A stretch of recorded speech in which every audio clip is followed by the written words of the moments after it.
আজ আপনাদের জন্য নিয়ে এসেছি একেবারে নতুন একটি গল্প। আমাদের আজকের গল্প রাতের শেষ ট্রেন। চলুন তাহলে শুরু করা যাক আজকের আমাদের এই গল্প।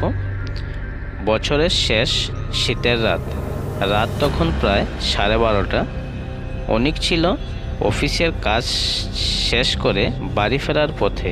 সে প্রায়ই দেরি করে, তবে সেদিন কেমন যেন এক অদ্ভুত অনুভূতি হচ্ছিল। কুয়াশা ঘেরা প্ল্যাটফর্মে সে একা ছিল, আশেপাশে কেউ নেই। হঠাৎ দূর থেকে একটি ট্রেনের হুইসেল শোনা গেল। ঘড়ি থেকে সে অবাক হলো। শেষ ট্রেন তো পেরিয়ে গেছে, কিন্তু ট্রেনটি ধীরে ধীরে প্ল্যাটফর্মে এসে থামল। ট্রেনটি ছিল অনেক পুরনো, যেন কয়েক দশক ধরে কেউ ব্যবহার করেনি। ট্রেনের দরজা খুলতেই অনিক ভেতরে ঢুকে পড়ল। আশ্চর্যের বিষয়, ট্রেনের ভিতর একেবারে ফাঁকা। একটি কামরায় শুধু একটি বুড়ি বসেছিল। তার চোখ দুটি ছিল গভীর আর কেমন যেন শীতল। অনিক একটু ভয় পেলেও কিছু বলেনি।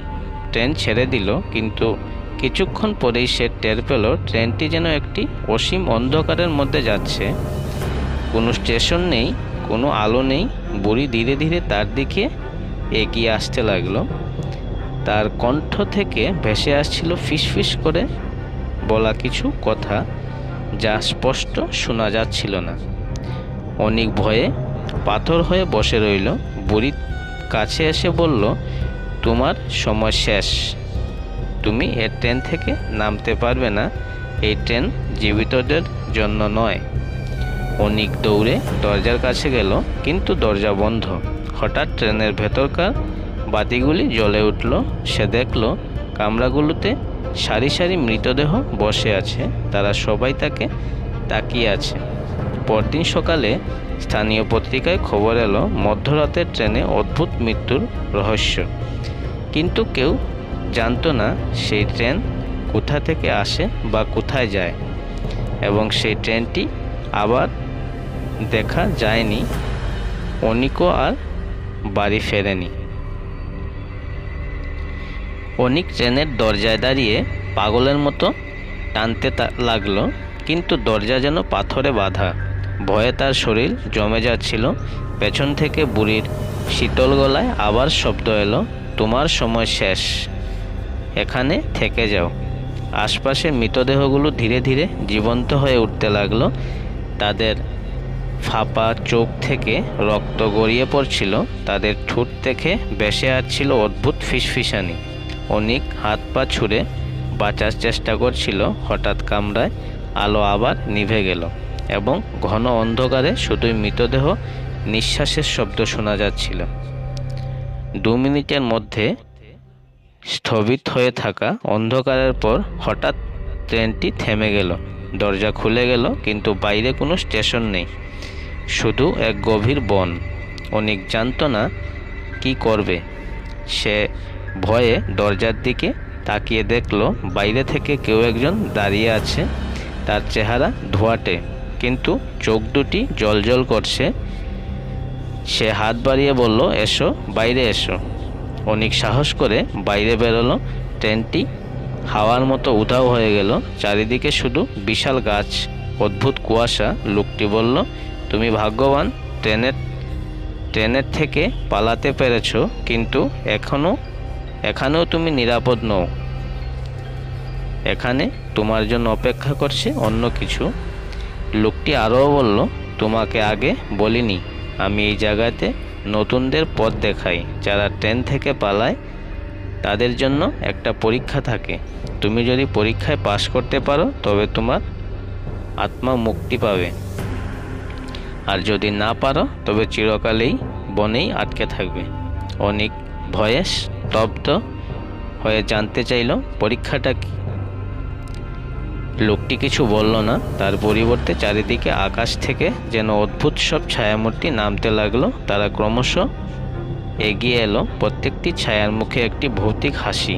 অনিককে বলা হলো, সে যদি তার সবচেয়ে ভয়ের স্মৃতির মুখোমুখি হতে পারে, তবে সে মুক্তি পাবে। কুয়াশার মধ্যে থেকে হঠাৎ এক শিশুর কণ্ঠ ভেসে এলো। অনিক চমকে গেল। ছায়াগুলোর মধ্যে তার ছোটবেলার এক দৃশ্য ফুটে উঠেছে।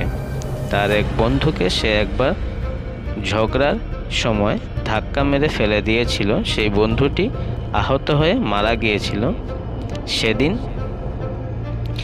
অনিক সেদিন ভয়ে কাউকে কিছু জানায়নি। আজ সেই মুখ তার সামনে ফিরে এসেছে। শিশুটির ছায়া ক্রমশ তার দিকে এগিয়ে এলো। কণ্ঠস্বর শোনা গেল, তুমি আমার মৃত্যু চেয়েছিলে না, তাই না? তাহলে কেন আমায় ছেড়ে চলে গেলে? অনিক আর সহ্য করতে পারছিল না। সে চিৎকার করে বলল, আমাকে ক্ষমা করো, আমি ইচ্ছা করে কিছু করিনি। অমনি এক ঝলক আলো তার চারপাশ আলোকিত করে ফেলল। ছায়াগুলো গায়েব হয়ে গেল। লোকটি আবার হাজির হলো।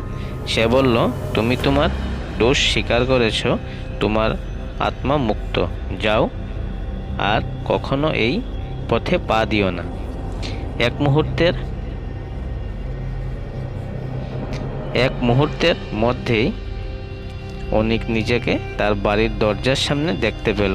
সে জানতো না এই ঘটনা আসলে সত্যি ছিল নাকি কোনো দুঃস্বপ্ন, কিন্তু সে আর কোনোদিন রাতের ট্রেন ধরেনি।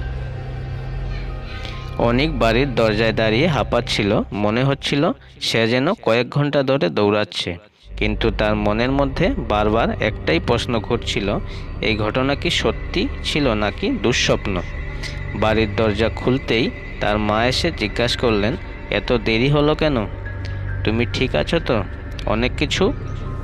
অনেক কিছু বলল না। সে সোজা নিজের ঘরে চলে গেল। বিছানায় শুয়ে থাকা অবস্থায় তার মনে পড়তে লাগলো সেই অদ্ভুত ট্রেন, সেই বুড়ি আর কুয়াশায় ঘেরা বন। পরদিন সকালে অনেক অফিসে যাওয়ার জন্য তৈরি হচ্ছিল। সে তখনও রাতে ট্রেনে যাওয়ার ঘটনাগুলি নিয়ে চিন্তা করছিল। অফিসে পৌঁছে সবার মুখে অদ্ভুত খবর শুনল। তার এলাকার স্টেশন থেকে গত রাতে একটি ট্রেন উধাও হয়ে গেছে। অনেকেই বলছিল সেই ট্রেনটিতে কিছু যাত্রী ছিল, কিন্তু কেউই কখনো বাড়ি ফিরেনি। অনেক ভেতরে ভেতরে কাঁপছিল। এই খবর তার ভয়ের স্মৃতিকে আরও বাস্তব করে তুলল, তবে সে কেউকে কিছু বলল না।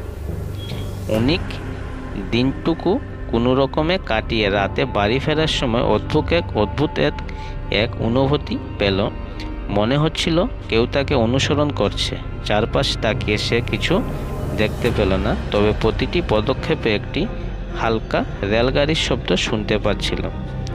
বাড়ি ফিরে শোবার আগে সে দরজা জানালাগুলো ভালোভাবে বন্ধ করলো, কিন্তু ঘুমানোর সময় হঠাৎ করে ঘরের জানালার কিছু একটা আঁচড় দেওয়ার শব্দ শুনতে পেল। ঘরের আলো জ্বালিয়ে সে জানালার কাছে গিয়ে দেখল বাইরে গভীর অন্ধকার একটি অব্যয় দাঁড়িয়ে আছে। এটা সেই বুড়ি। তার শীতল চোখগুলো অন্ধকার ভেদ করে অনিকের দিকে তাকিয়েছিল। বুড়ি বলল, তোমার পরীক্ষায় পাশ করেছ, কিন্তু গল্প এখানেই শেষ নয়। তুমি এমন একটি কিছু সাক্ষী হয়েছ যা সাধারণত মানুষের জন্য নয়।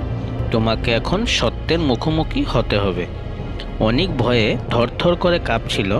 সে জানালার কাছে গিয়ে চিৎকার করল, তুমি আমাকে কেন ছাড়ছ না? আমি তো কিছু করিনি। বুড়ি হাসল, বলল, তুমি সেই ট্রেন থেকে নেমে এসেছিলে, কিন্তু এই অভিশপ্ত ট্রেনের যাত্রীদের আত্মা মুক্ত করার দায়িত্ব এখন তোমার। যতক্ষণ তুমি এই কাজ শেষ করবে ততক্ষণ তুমি মুক্তি পাবে না। অনেক কিছু বলার আগেই বুড়ি মিলিয়ে গেল। তার ঘরে হিমশীতল ঠান্ডা ছেয়ে গেল। পরের কয়েকদিন অনেক ঘুমাতে পারছিল না। তার চারপাশে অদ্ভুত ঘটনা ঘটতে লাগলো। কোনো এক গভীর রাতে একটি পুরনো দিনের কাগজের টুকরো তার ঘরের জানালায় এসে পড়ল। তাতে লেখা ছিল 50 বছর আগে ঘটে যাওয়া একটি ট্রেন দুর্ঘটনার খবর। ট্রেনটি ছিল রাতের শেষ ট্রেন। সেটি একটি ভয়াবহ দুর্ঘটনায় পড়ে এবং সেই ট্রেনের সব যাত্রী মারা যায়। এরপর থেকে সেই ট্রেন মাঝে মাঝে মধ্যরাতে ফিরে আসে, নতুন যাত্রীদের নিয়ে যায় এবং তারা আর কোনোদিন ফিরে আসে না। অনেক বুঝল যে ট্রেনটি সে ধরেছিল সেটি আসলে সেই অভিশপ্ত ট্রেন। বুড়ির কথা মনে করে সে সিদ্ধান্ত নিল তাকে সত্যি খুঁজে বের করতে হবে। এক রাতে সে শহরের পরিত্যক্ত স্টেশনে গেল। চারপাশ ফাঁকা, কোথাও কোনো মানুষের চিহ্ন নেই। কুয়াশার মধ্যে সেই ট্রেনটি আবার হাজির হলো। এবার সে দৌড়ে ট্রেনের মধ্যে ঢুকলো, কিন্তু এবার ট্রেনের ভেতরে আর বুড়ি নেই, ছিল বিভিন্ন যাত্রীদের ছায়া। তারা একসঙ্গে বলে উঠল, তুমি আমাদের মুক্তি দেবে? অনেক কাঁপতে কাঁপতে জিজ্ঞাসা করলো, কিভাবে? একটি পুরনো কণ্ঠস্বর বলল, তুমি যদি আমাদের জন্য সত্যি ঘটনা প্রকাশ করো তবে আমরা মুক্তি পাব। আমাদের মৃত্যুর পর থেকে আমরা এই ট্রেনের আটকা পড়ে আছি, আমাদের আত্মা শান্তি চায়। এরপর অনেক খোঁজখবর নিয়ে সেই দুর্ঘটনার সত্যিকারের কারণ বের করে সে জানায় এটি ছিল একটি পরিকল্পিত হত্যাকাণ্ড। ট্রেনটিকে ভুল পথে নিয়ে যাওয়া হয়েছিল এবং অনেক উচ্চপদস্থ ব্যক্তি এতে জড়িত ছিল। যখন সত্য প্রকাশ পেল, সেই অভিশপ্ত ট্রেনের যাত্রীরা মুক্তি পেল। এক রাতে অনিক দেখল বুড়ি তাকে ধন্যবাদ জানিয়ে বলছে, তোমার কাজ শেষ, এবার মুক্তি পাবে তুমিও। এরপর থেকে অনিকের জীবনে আর কোনো অদ্ভুত ঘটনা ঘটেনি। গল্পটি এখানেই সমাপ্ত। তোমরা যদি আরও কিছু যোগ করতে চাও তাহলে আমাকে কমেন্টে জানাবে, আমি চেষ্টা করব তোমাদের এই আর্জিটা আমি পূরণ করতে। গল্পটি কেমন লাগলো কমেন্টে জানাবেন, এবং যদি ভালো লেগে থাকে তাহলে লাইক, কমেন্ট, শেয়ার এবং সাবস্ক্রাইব করে রাখবেন। ধন্যবাদ। আজকের জন্য শুভরাত্রি।